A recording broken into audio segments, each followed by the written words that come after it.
তাই শহরে এসে ছোট্ট এই দোকানটা দিছি, নিজের জীবন চালাচ্ছি। আমার জীবনের সব কথাই তো শুনলেন।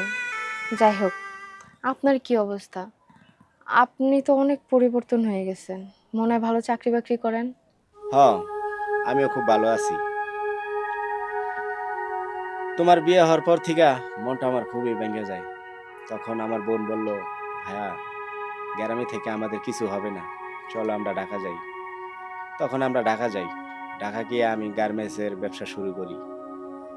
ওখানে ব্যবসা করতে করতে ৩-৪টা গার্মেন্টসের মালিক হই। এই তো, তারপর থিকা খুব ভালোই আছি।